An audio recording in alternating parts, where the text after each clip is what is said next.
Hello, everyone. I would just like to welcome you to our webinar tonight about faith and organ donation. Does your faith support organ and tissue donation? On this 8th day into National Donate Life Month.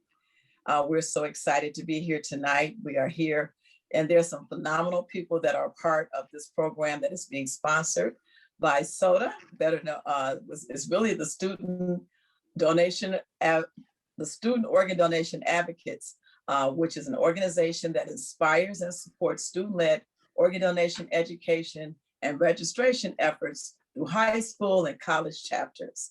And so this national team works with high schools and on college campus chapters, with college campus chapters to fulfill the unmet need for student-focused organ donation education and registration efforts. And so they are all across the United States. I'm sure they're going to be all across the world just by the interaction that we have had with them. And they also work with our community outreach teams and more than 15 organ procurement organizations, of which 2 of them are on tonight, Laura and Gift of Life Michigan. And again, they inspire advocacy. And so we are so excited to have SODA as one of the sponsors for tonight. We also have Gift of Life Michigan, the organ procurement organization that I am from. But before I say that, would anyone from SODA like to say hello? Absolutely. Hi, I'm Robin. I am the programming coordinator for SODA. And we have some fabulous panelists tonight that are really here to educate about religion in regards to organ donation. So welcome, everybody. Thank you, Robin. Next, we have the Life Alliance Organ Recovery Agency, which is in Miami, Florida. I am not jealous because I'm in Michigan, but that's okay. And you know, they're also one of the 57 organ procurement organizations. Their mission is to provide life-saving organs while caring for the families of organ, eye, and tissue donors by turning tragedies into miracles. And they have an exciting new program that is going to be a prayer project. And so I'm going to ask Miss Jessica Fisher, would she like to share something as the voice of Lord tonight? Thank you, Ramona. And yes, thank you everyone for joining us tonight. Like Ramona said, my name is Jessica Fisher. I'm from Leora, which is Life Alliance Organ Recovery Agency. And I'm happy that you guys are with us. We do have an exciting new program that we decided to launch in 2019 called the Prayer Project. And it is an interfaith council that is designed to better serve our donor families. It's important for us to recognize the relationship between religion and organ donation and be able to properly support the people who make it possible for us to save lives during the most tragic event someone may experience. So our goals are to work with faith leaders in our community and have a deeper connection in the communities that we live in. And doing that, we'll be connected and be able to help the donor family members who were lucky to be in contact with. So thank you, Ramona, and I look forward to tonight and to hear from all the speakers. Enjoy. Okay, thank you. And we look forward to some exciting things happening with the Prayer Project. Also, we have, again, some phenomenal panelists that we're going to introduce. I am going to start with Rabbi Creditor. And as much as I would love to introduce him, I think that there's no one that can introduce him better than he.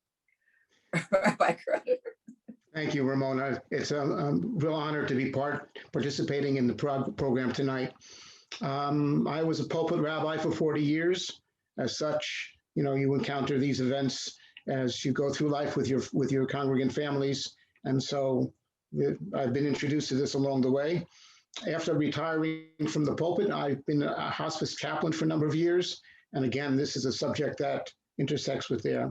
I've been involved with many interfaith programs. That's how Reverend Barton and I have known each other for so long. And he's gotten me more deeply involved with this matter. I'm also a board member of the Virginia Interfaith Center for Public Policy. So that brings me to this night. Okay, great. I'm so excited. There's so many connections happening here tonight. If only they knew. The next thing we have is I'd like to introduce Mohammed El Sori. He's one of our outreach consultants here at Gift of Life Michigan. So Mohammed, you'd like to introduce yourself, please? All right, perfect.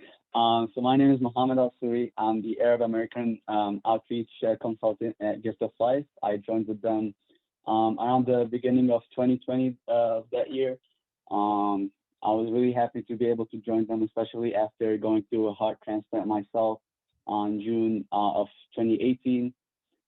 So it's gonna be about 3 years since my transplant, and I'm feeling very healthy, and I'm very happy that I'm a part of this group, so I could help share my message and my story, and help people fight the same thing I fought through. And especially, I want to use my knowledge about Islam to also provide and answer some questions, and answer especially some misconceptions that go throughout the whole organ donation in Islam process. So I'm very happy to be a part of this group today. Thank you. Thank you, Mohammed. We are glad to have you as a part of the group. We have another special guest tonight, one of our panelists, Reverend Barton. And so Reverend Barton, would you please introduce yourself? Yeah, I'm John Barton. I retired Presbyterian minister and come to the world of organ donation through my daughter Katie, who in 2003 was an organ donor as the result of a tragic automobile accident. She was a rising senior at Powertown High School, lost control of the car one early morning and ran into her physics teacher, who T-boned her into an embankment, and she became a donor 2 days later. That journey, my daughter not only gave the gift of life to her eyes and her heart, unfortunately was not able to be transplanted successfully. Well, the transplant went successfully, the patient was not strong enough to survive the surgery. She also donated her kidneys, and one of her kidneys and her liver were able to provide life and new opportunities.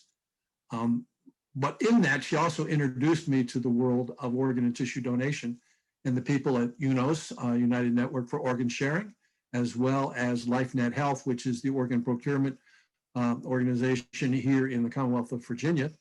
And I've been delighted to work with them and their donor family services group. We created their LifeNet Health, a faith leaders summit, where we've done 2 at this point in time, where we brought together faith leaders from different traditions to be on a panel with doctors and medical people, transplant surgeons, and others, to talk about some of the medical ethical discussions and relationships, but also some of the challenges that religious bodies might have with organ and tissue donation. Currently, I also serve on the board for LifeNet Health, on their corporate board. So organ and tissue donation is very much a part of my being at this point. Okay. Thank you so much, Reverend Barton. As you know, when someone dies, it causes a special attention and importance to our spiritual dimensions of life. You heard, we talked about earlier about the prayer project, and both Chaplain Creditor and Reverend Barton are involved in supporting donor families.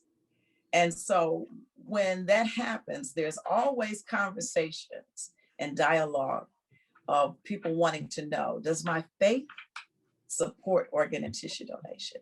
And if it does, what are some of those texts, those sacred texts that we have in our faith community that kind of helps to bridge that conversation about organ and tissue donation in our faith?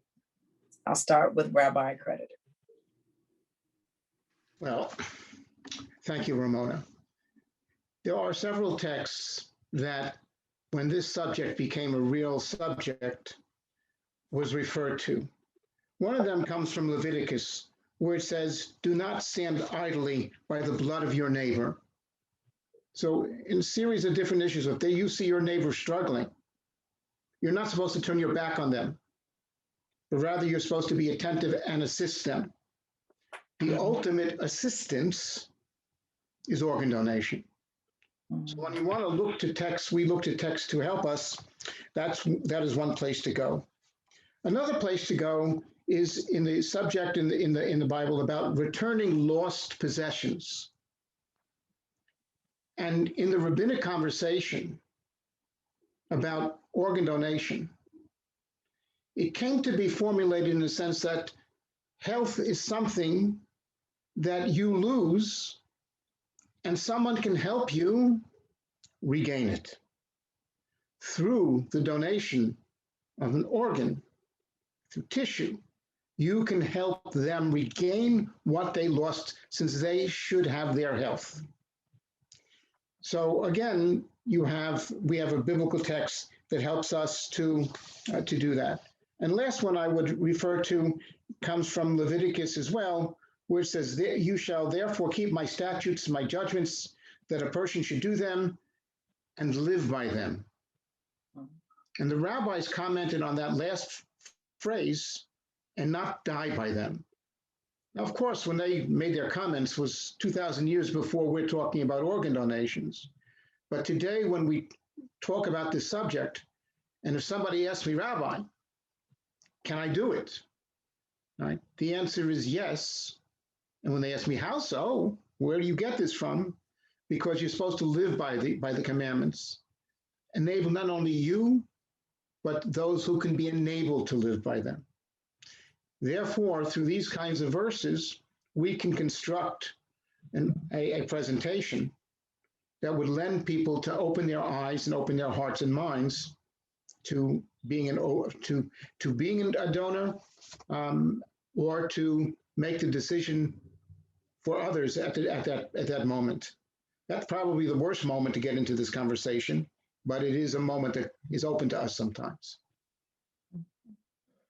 And I kind of want to come back there, because I'm sure as a chaplain that being right there in the midst of tragedy and the ability to turn it into miracles, into something more triumphant, is very important. And I know that families look to clergy, especially chaplains, to help to navigate through these particular difficult moments.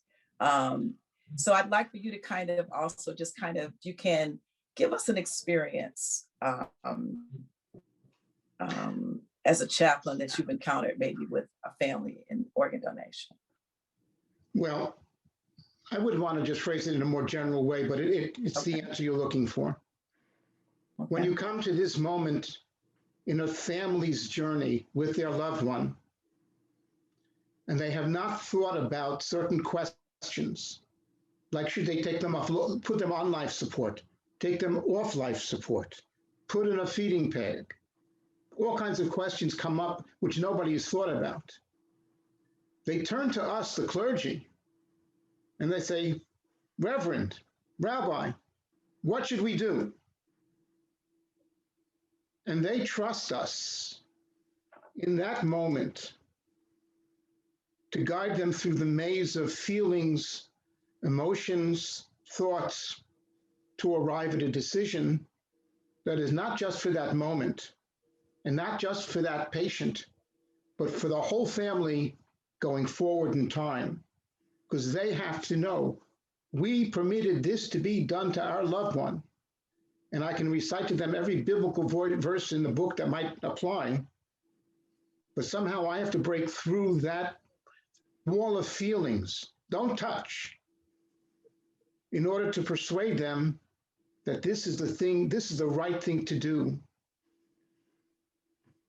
for their loved one and for all the loved ones that they don't know that can benefit from donation. And that's the conversation you get into when you serve as the pulpit rabbi, which is more so hospice it's not really the moment you get too much of this sometimes, but particularly in the pulpit. And I've been in a number of those situations. And exactly what I just laid out for you was the experience that I've gone through as the clergy, and try to help them come to it. And sometimes I was successful, and sometimes they said, "Rabbi, we just can't do it." And at that time, you give them your love and respect, and you continue to hold them up. Thank you, Rabbi Creditor. I concur that in those moments are not educational moments, but again, I think you spoke to the ability to speak towards and through love. And not only that, but speaking to this subject matter before we are at the hospital, when we're in our pulpits and different places, whether we're in the temple or where we're in church or mosque, to share those experiences. So next, I'm going to kind of go to Reverend Barton. Please share with me your thoughts on how we can take this message and have this message to live in the hearts and the minds and the ears of people a little differently when they're struggling sometimes with their faith. Well, it's a difficult challenge, and to pick up where Rabbi kind of was referring, you need to have the discussions before, because a lot of times, there are these things that become obstacles that are part of our everyday life. For most Christians, not all Christians, but many Protestants, they will recite every Sunday the Apostles' Creed. Part of the Apostles' Creed ends with, and I believe in the resurrection of the body. Well, if you believe in the resurrection of the body, what does that mean when it comes to organ and tissue donation? If I'm going to dismantle the body, does that mean my loved one is going to be dismantled in heaven? So we need to think those things out, and we need to wrestle with those. And there's a lot there that's in Scripture, but we also need to come back to the realization that every Christian tradition, most other faith traditions, agree that organ and tissue donation is a good thing. Now, that doesn't mean that every pastor, every rabbi out there is going to agree, or that there aren't obstacles or challenges to the organ and tissue. When I was waiting in the ICU with Katie, we had a vigil of about maybe 50 people outside in the parking lot for the 2.5 days that were there. And I can remember separating myself off from them, every one of them praying for a miracle, every one of them praying that somehow Katie was going to come out of this state, this comatose state, and she was going to be with us again. And I can remember going off into the chapel and saying, God, I know that we're talking about a Lazarus level miracle. We're talking about Lazarus coming out of the cave. Now, to all the disciples, Lazarus was dead. Everybody around him, Lazarus was dead. But to Jesus, Jesus didn't see that. Lazarus was in a comatose. He was in sleep, a deep sleep. And he called Lazarus out of that cave. That's what every donor family goes through as they're sitting with their loved one in that moment. They want Lazarus to come out of that cave. Desperately want Lazarus to come out of the cave. But as I sat in that chapel, I turned to God and I said, God, if Lazarus can come out of the cave and still be Lazarus, then let him go. But if Katie is no longer Katie, if she doesn't know who she is, she doesn't know who the people around her are, if she's not able to come back to a fullness of life as she was just beginning to blossom and come into, if that's not possible, then it's best she stay with you. And I would talk to the folks that were there, that were gathering, that would see a spinal nerve reaction and a toe wiggle, and great cheer kind of would go out through the crowd. And it was like, no, you're missing what's going on here. The miracle you're asking for is for Lazarus to be resurrected from the dead. Katie was pronounced dead at 7:20, brain dead. We went into the organ donation kind of process that was there. What organ donation did to me was to introduce me to all sorts of people who had gone through similar journeys and similar struggles, and wondering if they were doing the right thing. There was no question in our mind, because Katie had made the decision before. And it was clear that that's what, if it happened, she never thought it was going to happen. But if it happened, that's what she wanted. And we were able to fulfill that and do that. But the gift that she gave to me in organ donation was to introduce me to people who had walked the same kind of journey that I was walking, to let me know that I wasn't alone. I wasn't alone in my anger, in my grief, in my sadness or my loss, but there were others that had gone through that. And it also gave me the awareness that my daughter was able to give sight to the blind, to give freedom to the captive of a dialysis machine, and to proclaim an acceptable year of the Lord in a gift to give life. There's no greater gift than to lay down your life for another. That's the whole heart of the Christian tradition, because in Jesus Christ, he laid down his life for each of us. That's the story, that's the message, and it's at the heart of organ and tissue donation. And so when we get tied down in some of these things of when does death occur? Does it occur when the brain stops? When the heart stops? When the soul leaves the body? When does death occur? If you're listening to the trial today in Minnesota, you would have gotten a great lesson about when death occurs and whatnot. The specialist that was on all day was incredible explanation of things there. When we run into those struggles, we need to understand that God is the one that created us in the beginning. At least the three traditions that are represented here tonight created us out of dust. And while my daughter may not have eyes, physical eyes, as she transcended, because they were gifts to someone else, she is clearly able to see, and see with better vision than I have. And that's the strength and power of the God that at least the three traditions here believe and follow. Amen. Amen. Amen. I concur with you 100%. And I think that that is why it's so important to have conversations like this. That is why it's so important to allow our faith to live and to blossom and to cause us to wrestle with those things that strengthen us to walk beyond. Again, as you said, especially with the three Abrahamic faiths that are represented here tonight, that is so important. I want to Rabbi Creditor, but I'd like to also bring Muhammad into the conversation. And then after Muhammad comes into the conversation and shares a little with us, then I believe we'll be ready to look at the video, correct? Okay, Muhammad.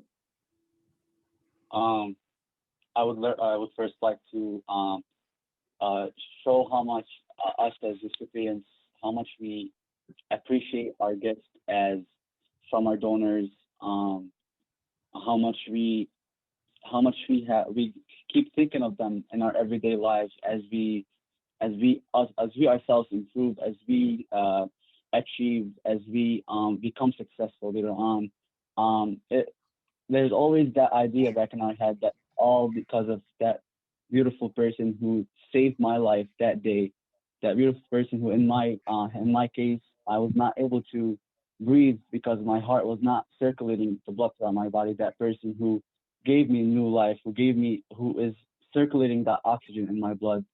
And I believe that the biggest part of faith that goes into my story is during the time as a recipient in recovery, during the time that I got sick, where I believe that faith comes in when you stop thinking about all the stuff that's going on, that you need to stop thinking that you're sick. You need to believe that this is what God has planned for you. He's testing you because he knows that you're strong. He knows that you can handle it.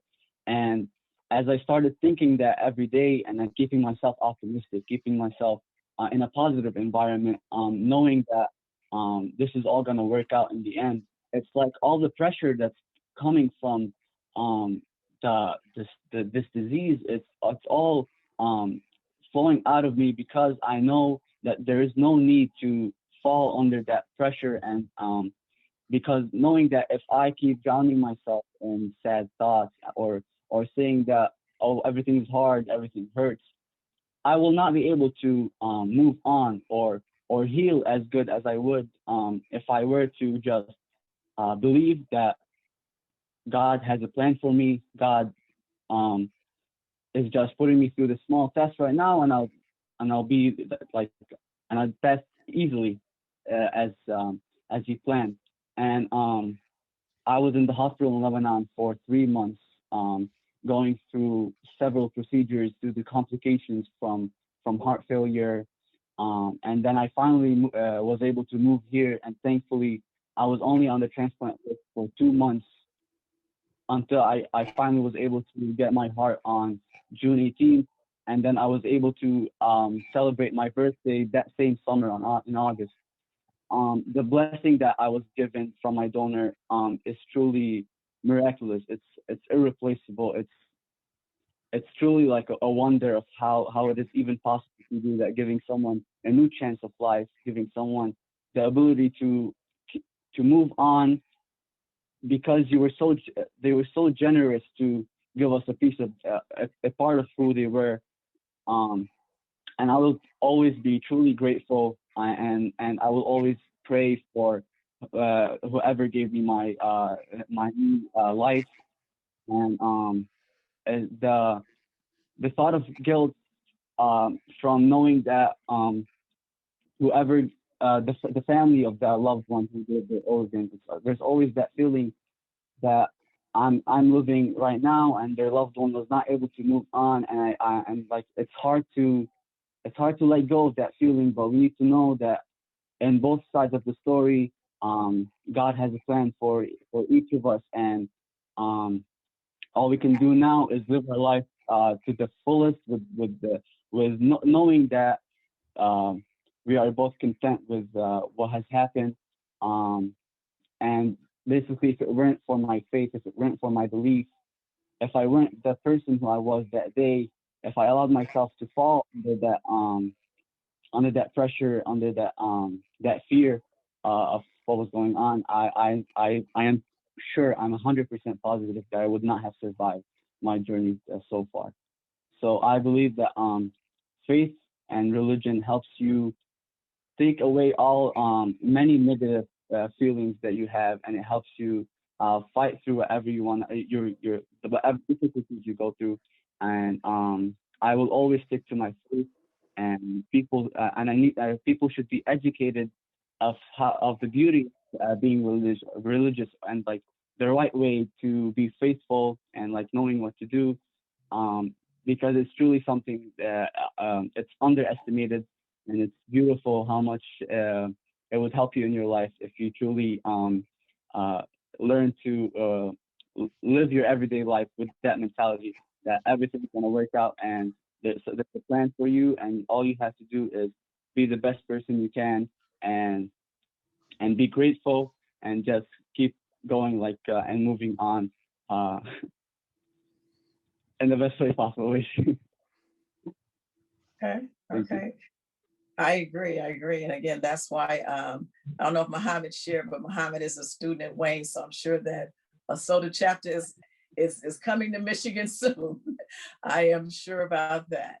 So I think we're going to share the video, and then after the video, I'm going to come back, because I think there's a conversation that I'd like to stir of why I believe is so important that religion intersects with organ and tissue donation, that we don't understand all the science, and the scientists don't understand all of the spirit and the faith. And where those two come together, we can create something that I think I would like to call it a creative tension that will definitely help to turn more tragedies into miracles. So we'll now listen to A Matter of Faith.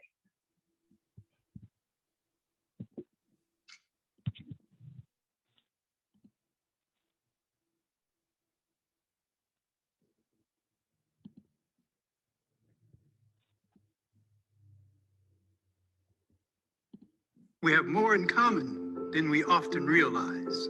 Those similarities can be seen in so many beautiful ways. But it all begins with that little beat that we have inside.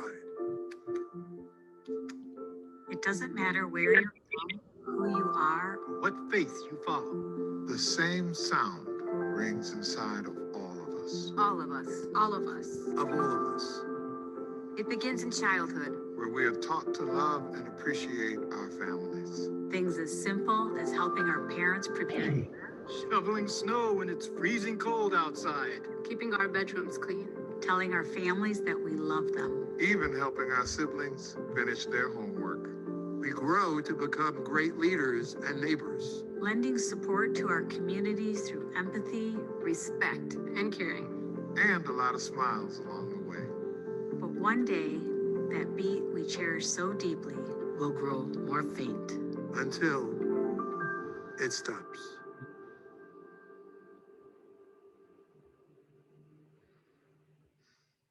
Nothing fully prepares you to lose a loved one. It's in these moments when we're the most confused, the most saddened.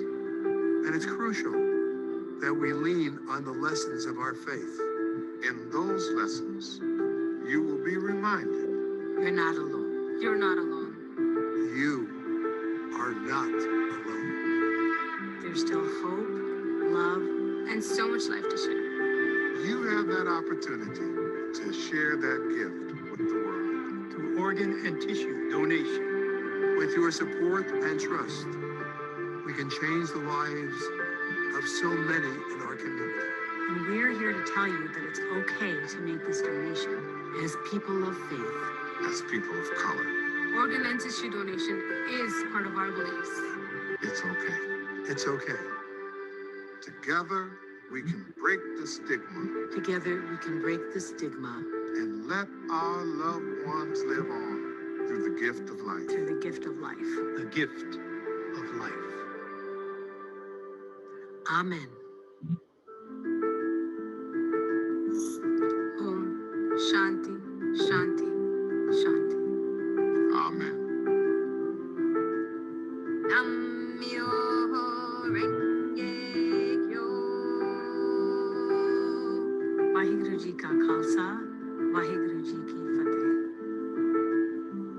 Amen. O Lord, our King, who gives us faith and life. Amen.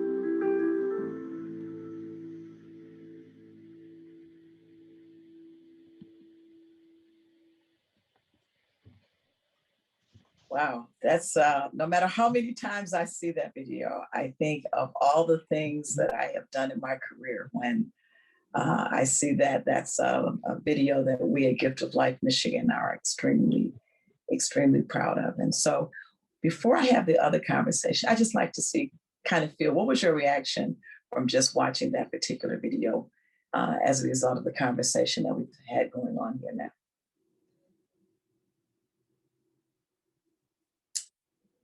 It was uplifting. Okay. Okay. Very powerful. Okay. I remember I was doing some translating on it I rewatched that video over and over and over again, and each time that I watched it, it wouldn't stop giving me hope, and it was just so awesome and beautiful to watch.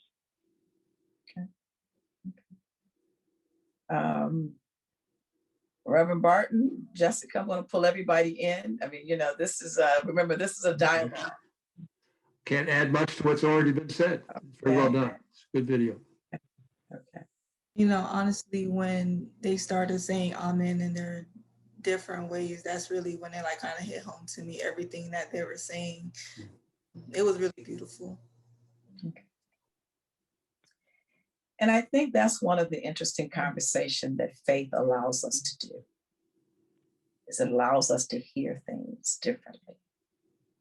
All saying the same thing, in essence, in some ways, but it allows humanity to hear humanity, and how we express our faith traditions and beliefs are things that should help us to find common ground many times rather than division. And so I know that one of the challenges that we have been faced with, and one of the things that we would like, that I believe is a wonderful opportunity, is for our faith leaders to kind of serve as ambassadors and advocates in talking about issues of faith to the medical community, and the medical community to do a better job of sharing concepts about especially about brain death.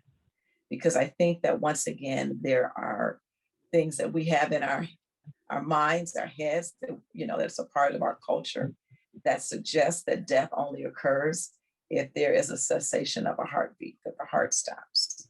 But I liked what Reverend Barton said, that if you can call Lazarus out, and Lazarus can come out as Lazarus. I think that is so powerful.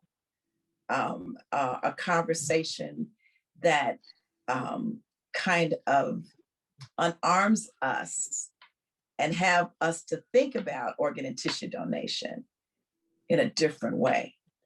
And that, as you said, there are miracles that happen on both ways. So kind of talk to me about, what are your thoughts about how we can do a better job of, educating community as well as the healthcare profession. Clergy more about Brendan. Go ahead, one of the things that led me to try and work with LifeNet Health to create a Faith Leaders Summit was the realization that most of my colleagues in ministry were totally unprepared to deal with families that are either recipient possibilities or donor possibilities. Because unless they have experienced the journey themselves personally, they don't know about the roller coaster of what's going on. They don't really understand the depth of the grief and loss of what's happening. And so they do a lot of dumb things in the moment. They'll say things like, God must have needed another angel. And the laity across the board will, well-meaning, they want to comfort you. But in that moment, if you're a donor family and you say, God must have needed another angel, you want to say, ain't so, why my angel? Or we'll say, God will never give you anything more than you can handle. So are you saying if I'm a weaker person, my daughter would have never died? We have those things that we say to try and comfort in the moment. And clergy are bad at it unless they've had a personal relationship somewhere along the line. And so my thought was bringing clergy to be better aware of the dynamics, because LifeNet Health, and I suspect in Michigan as well, were better at working with grieving families than most of the clergy I knew. Yes. And so I wanted to bring them together with our donor family services, with the medical profession, because at the same time, I was dealing with a lot of doctors and a lot of medical people who were commodifying the body parts. Up there, just like another product on the shelf with an expiration date. And they talk in terms of that, and I understand where they're coming from. I also understand that their emphasis is on the living and not on the dead. They don't have as much patience sometimes for the family as they might for the recipient family, because their focus is different. And I understand that. So there was a need to bring everybody together in the room to have that dialogue together. Also knowing that the science is such that it really was raising serious questions for clergy and theology about the ethics of Martha Shelley's creation here. Because Martha Shelley being, or Mary Shelley being the Frankenstein, this is Victor Frankenstein's greatest hope, was to create new life, organ donation, organ transplant, and yet created a monster. At what point in time do we begin to create a monster? And we need to have those discussions at that level too. So I'm very proud of that initiative that we've got going here in Virginia. And I hope it's something that spreads, because that discussion, as you said, Ramon, really needs to take place on many levels between the medical profession, science, and the spiritual leaders that are around them to support families during that time. I would just want to add to Jonathan's thing, because I went to two of them that he brought me to at Virginia Beach, and they were very, very powerful experiences. All right, you get to touch, bad word. You get involved with the conversation in the deepest level, on the foundational level. To hear Jonathan talk Here the others spoke that he brought several families to speak before us, which you don't normally hear. All right. So we clergy have our agenda. We have to take care of this, that, and the other. There's certain things you don't normally get to hear in preparation for your work. And here we came to hear it. There we came to see how it was done, the place there. So he's right. You're also right, Jonathan. I agree with you. Because I wasn't taught what to say. And I had to grapple along the way till I realized, like you said, there's certain things that if you just take the next sentence, you'd never say them. Yeah. I would tell grieving families, this is besides donation issue, that people are going to come to, in Judaism, the sitting of Shiva, the mourning period after burial. And they're going to come and they're going to try to say something to you, and you're not going to want to hear it because they shouldn't be saying it. It's the wrong language, right? They love you, but they're not saying it right, all right? And I began preparing families for the conversation that would be very painful for them.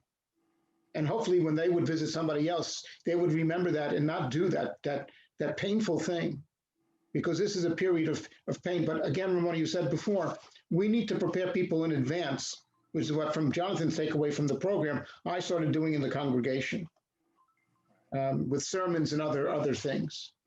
So I agree with Jonathan wholeheartedly. Yes, that's great. I see that. I think we have a question from Derek Duckworth.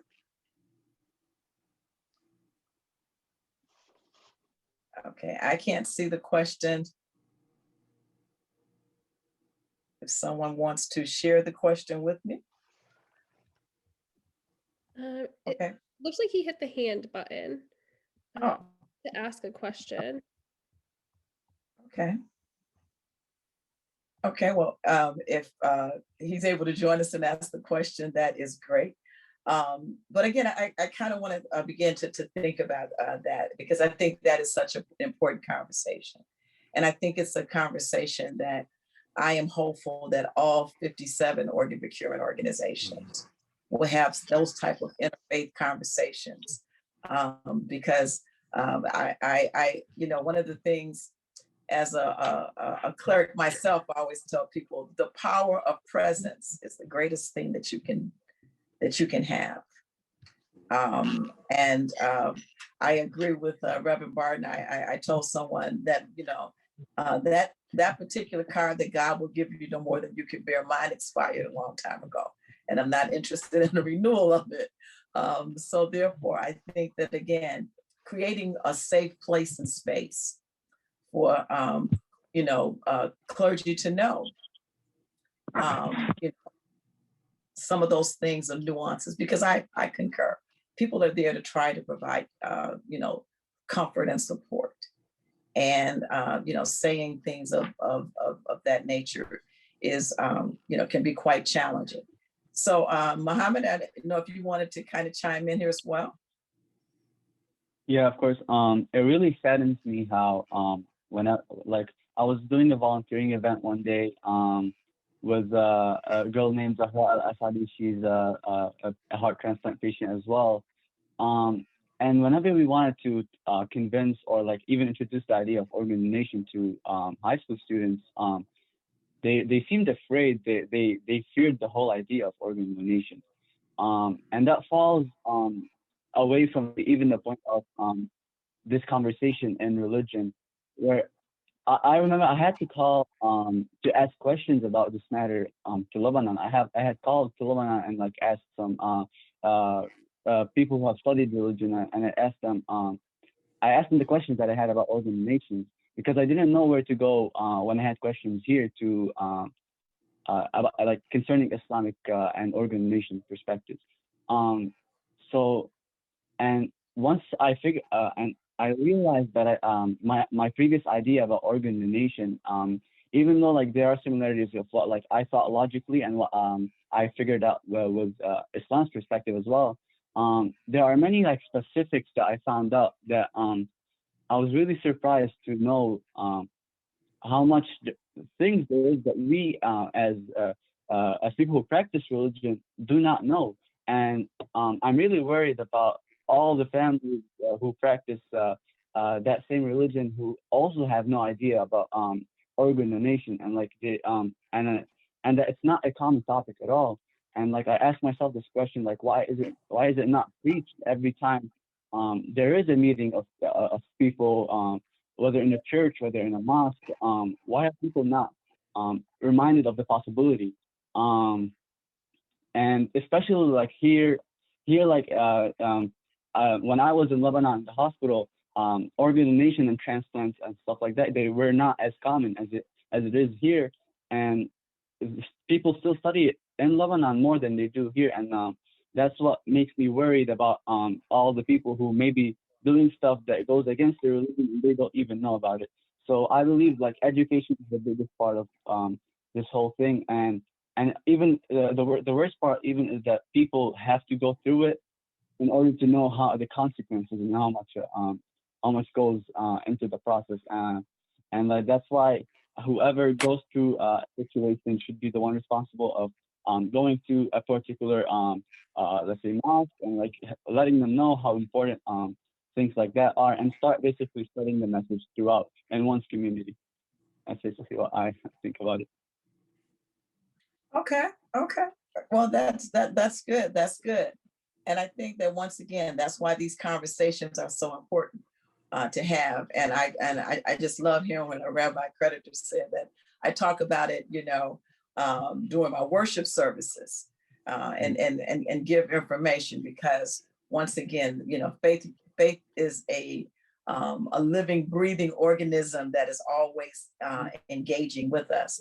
So someone asked, and I'm going to ask Rabbi Creditor and Reverend Bard to address this. What do you say when people say that death is heart death and not brain death? Well, my answer to them is fairly simple, is that Judaism originally discussed this subject and only knew death by cessation of breath.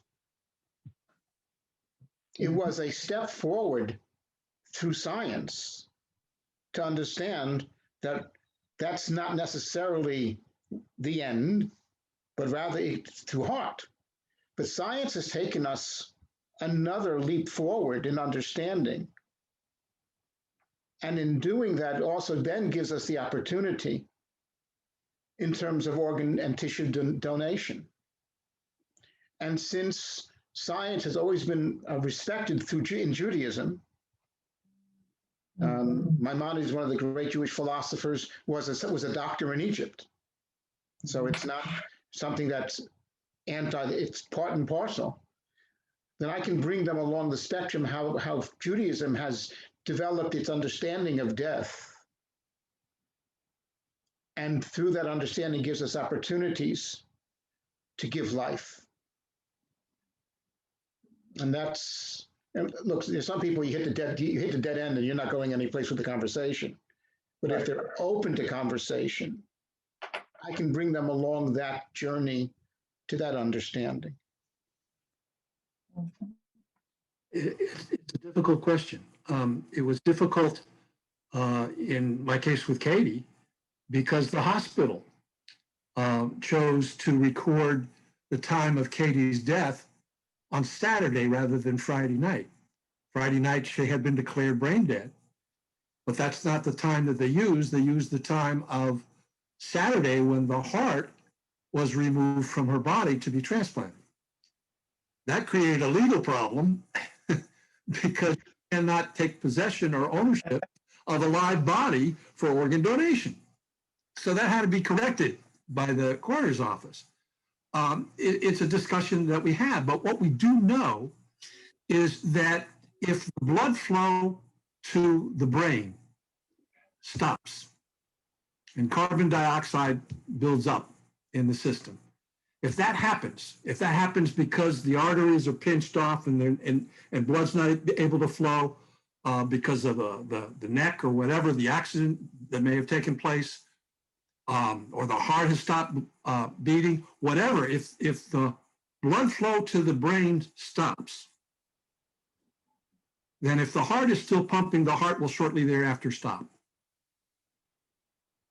So you can artificially keep the heart pumping, But once the brain shuts down and then all the rest of the body starts shutting down, it is a death that you're not going to return from.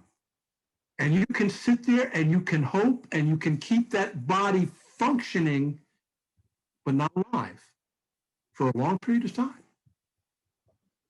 But that person is not going to ever be alive again in the sense that we think of as being alive. So it's a difficult decision. It becomes even more complicated when you move into Buddhism or Hinduism, because there it's not a question of cardiac death or brain death or breathing death. It's a question of when the soul leaves the body. How do you determine when the soul leaves the body? But if the body, if the soul has not left the body, then it's not free to be resurrected in a new form in a Hindu tradition or Buddhist tradition. And so you have those complicated things. But we do know, science has taught us, that there is a point where that body is not going to return to any semblance of what we would call life. That body has shut down and has died. Now you have an opportunity at that point in time to say there's an opportunity to give life to someone else. There's no way you're going to change the reality of that loss. But out of the ashes of that loss, a phoenix can rise and give new life and new energy to others. That's the organ and tissue donation. That's the miracle that takes place. It's hope to others that are on a roller coaster ride, sitting there waiting. Yep, it's going to be tonight. Nope, it's going to be tomorrow night. Nope, it's going to be next week. Look, that roller coaster ride of wondering whether or not they're going to live or die. And in that moment, you can make a difference. And in all of our faith traditions, that is the greatest gift that you can give in that moment, to be that blessing. I agree. You know, as you were talking again, I think that's such an interesting place that we struggle when this life and death occur. And I think even sometimes I struggle because death is a continual part of life. That, you know, I always ask people, what's the number one reason people die? You know, and they start naming all these diseases. I'm like, no, being born is it. That's once you get here, you know, the exit. And, you know, as both Rabbi Creditor and Reverend Barden have been talking, I thought about a scripture that's one of my favorites. It comes from Deuteronomy 29:29. And it says, the secret things belong to the Lord our God. But there are other things that are revealed to us. And organ donation has revealed something to us. It has revealed that when this particular organ that we can no longer use in our physical vehicles, I like to call them, that it still can be transformed into someone else. And they can get 10, 20, 30 years of life out of it. That's a mystery. That's a mystery that science cannot completely explain. But yet and still, it has been revealed that we can still do something. And faith is always constantly about revelation. As Rabbi said, we were not there 2,000-3,000 years ago when the historical books were being written. And they were not written with the idea that, guess what, we're going to have a panel on April the 8th, and they're going to be talking about what was written. And so as a result, it's always a evolving conversation, one that I think that is so important. So I know that I'm going to bring you kind of back in, Jessica, unless Rabbi Creditor or Muhammad or Reverend Barden want to say something, because I'm just kind of also interested, you know, again, about this prayer project, because it sounds as if that this is the kind of things that I know, you know, and I know that we probably have run out of time. Is that what you're looking at me, Robin? Oh, okay. We started a few minutes late, so yeah, I would love for Jessica Okay. to share a few more words about the prayer project. That would be great. Thanks, guys. Honestly, when you looked at the interfaith video that you shared, Robin, that was the catalyst of the prayer project. Like, even though all these different faiths, whatever the difference in the teachings, they all prayed. And that was the one thing that was telling them, like, we could come together with this. You're not alone. And that's the foundation of our project, So to date, we've engaged with the Catholic community. We've engaged with Judaism. We've engaged with Islam. We've also engaged with Christianity.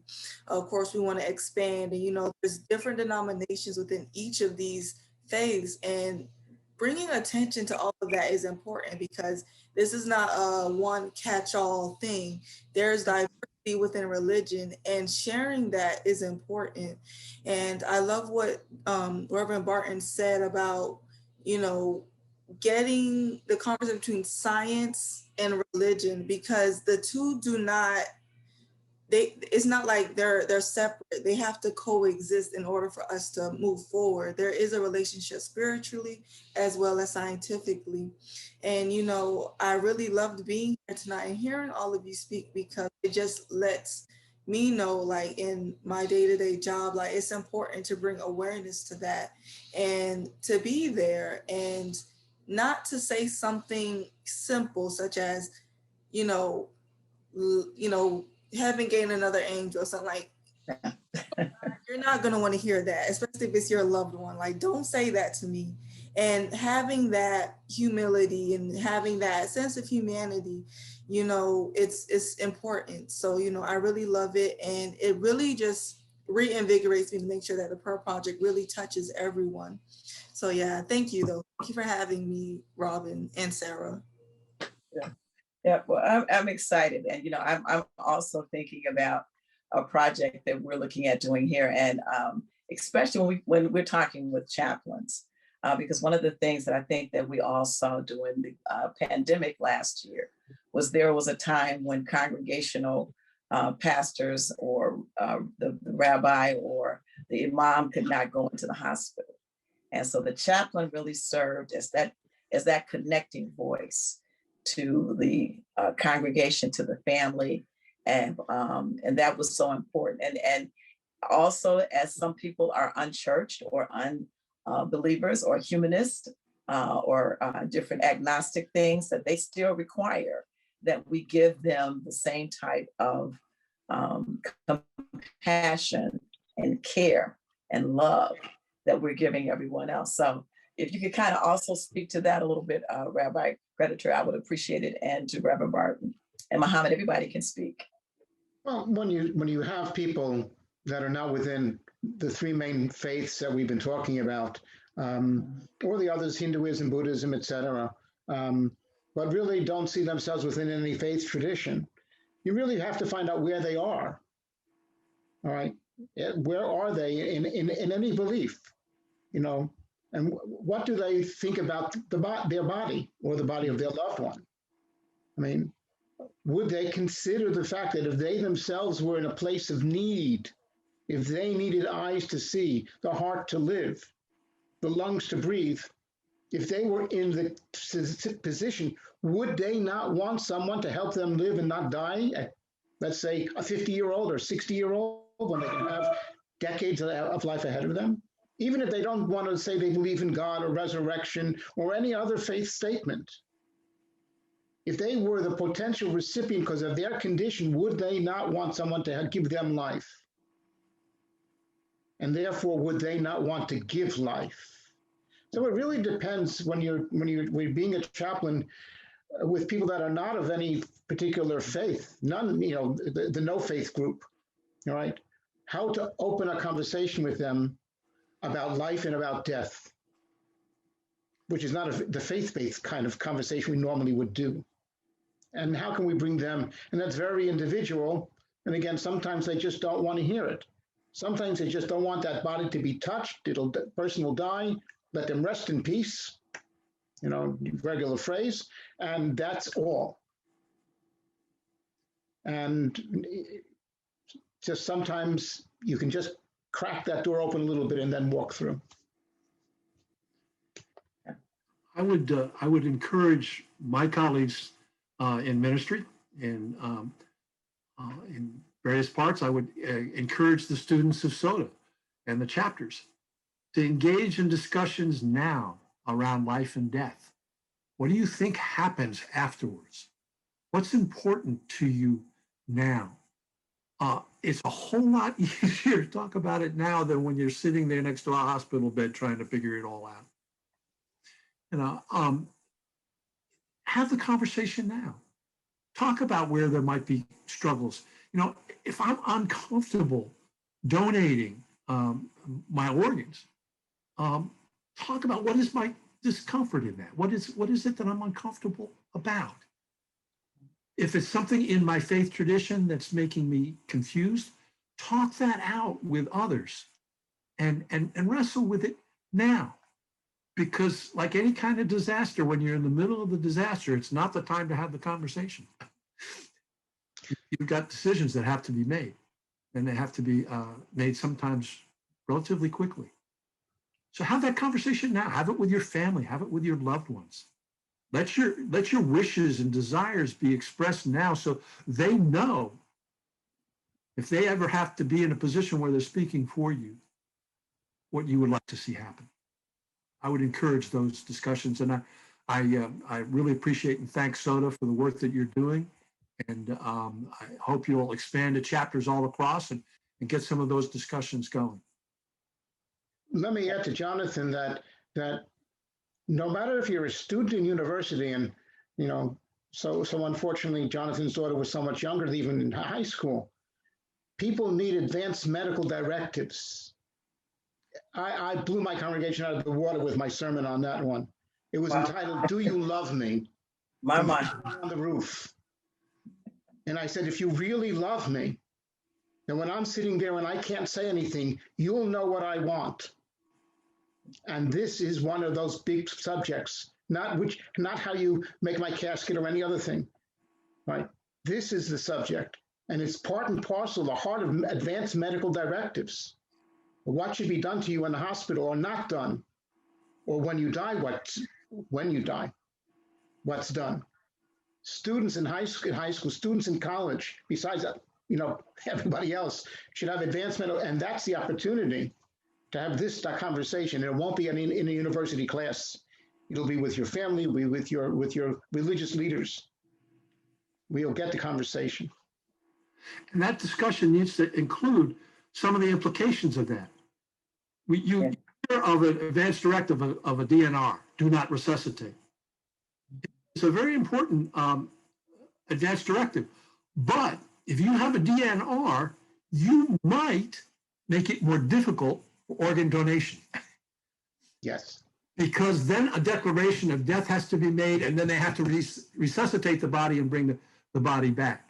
So you need to be clear when you're doing those advanced directives, if you want to be an organ donor, what those advanced directives may or may mean in that process. Exactly. Right. Right. Now, I had to make that decision on a DNR for my wife 2 years ago when she went into the hospital, and they came out and said, you know, do you want a DNR? And it's like, no, she's too young right now to not give her every possible chance. Yeah.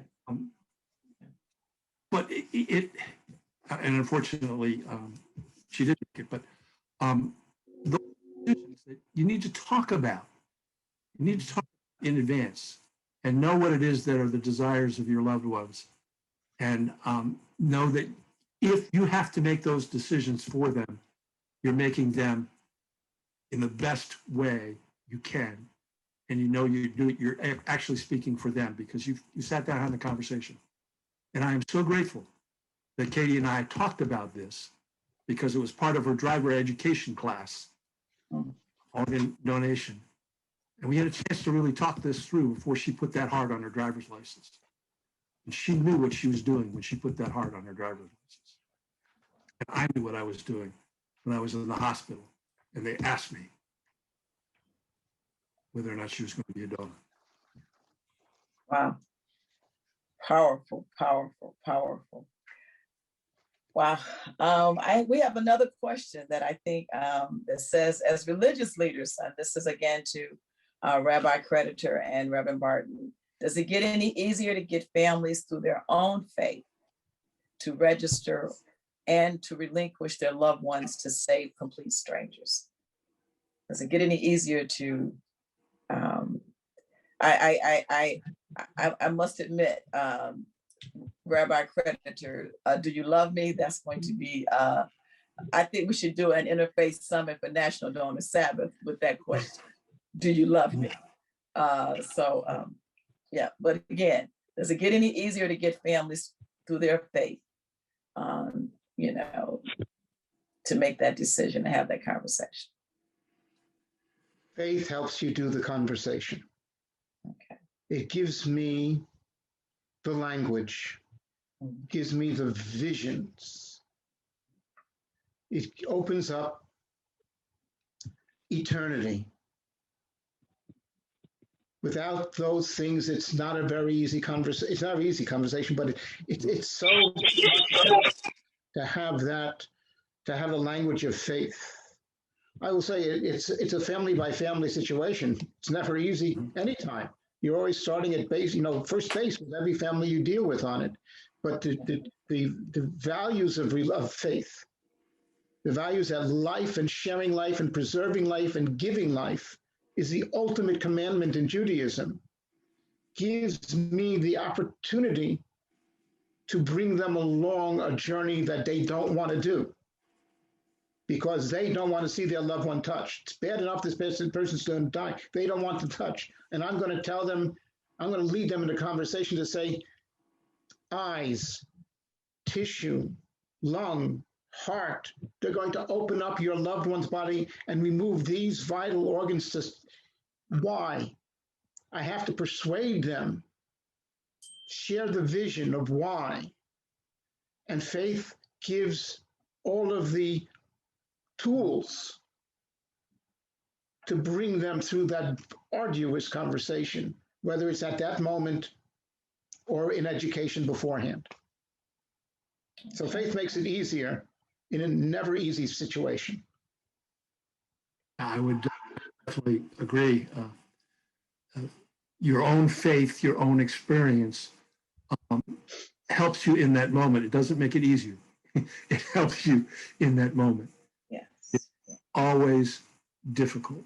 It is always, for me, very difficult, very painful to sit down with someone who has just lost a loved one under whatever circumstances, and talk about that grief journey that's ahead of them.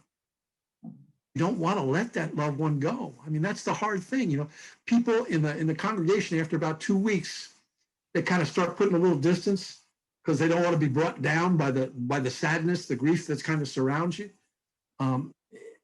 You want to get over it. Let's say you want to forget it, but it's too important to the one who's lost the loved one, because they're afraid they're going to forget the sound of their voice.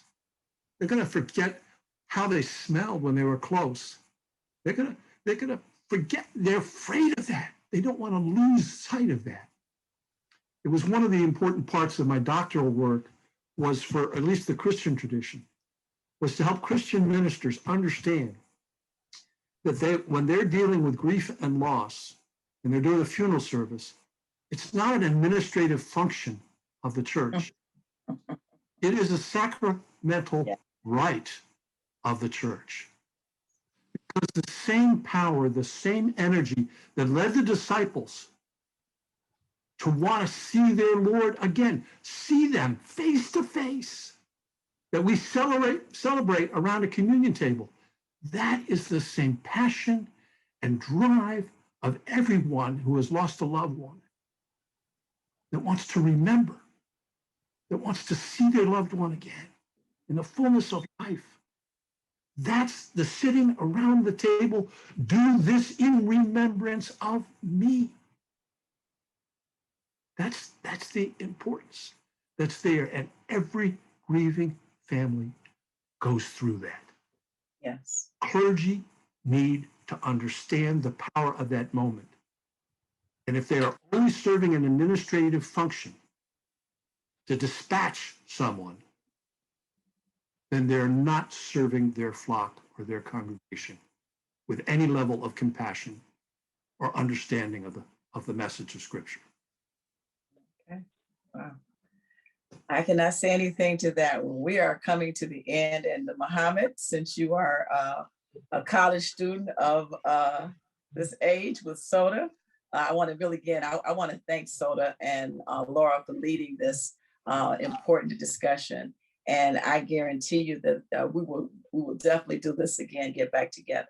So Muhammad, you want to please, say anything as well? I want to thank everyone, and Muhammad, you can close us out, and then Robin, if you can come back and say any final words, that'll be great. Of course, awesome. So just to sum up, as I believe that, as they both said, education is the most important part, and I believe that one should, instead of thinking things to themselves, they should actually give the effort to go to people who actually know what's going on, go to people who have seen, have experienced, go to people who are professionals in such matters, and educate yourself instead of formulating opinions that you believe are true but are actually incorrect. So I as a college student, and I believe that we are still ignorant in terms of organ donation as college students, whether faith is included or not, and we ourselves should be responsible of spreading that information instead of relying on the older generation. We ourselves should give the effort and give the energy to do so, since we are still young and still have the accessibility, especially through like clubs and organizations and all that. I believe that would raise the name of whatever college they go to even higher, and it would benefit them and benefit many other people around them as well, as individuals and as a community, of course. I was so happy being a part of this discussion today, and I honestly myself learned a lot listening to both representatives of different religions, and I was really happy to be educated and knowing what each perspective are, and it was just an awesome experience today. Thank you. Great. Well, I'm going to say thank you, and I'm going to turn it back over to Robin. We're back in your hands now, Robin. Perfect. I just wanted to say thank you so much to everybody. Definitely Life Alliance Organ Recovery Agency, Nicole and Jessica, for coming on and partnering with us for this and talking about the prayer project. And of course, Ramonia with Gift of Life Michigan. Thank you so much for everything you did tonight. We really appreciate it. And the speakers as well. It really just made tonight very educational, and sharing your story makes it personal as well. So thank you for coming on, and everybody who has been on listening. We appreciate you hopping on. I did put in the chat all of our websites, so feel free to check us out. And this will be uploaded to YouTube if you want to watch it again or share it with anybody. So we will definitely be posting that within the next week. Okay. Awesome. Thank you. Thank you. Happy National Donate Life Month. Thank you. A happy month. Thank you. Thanks.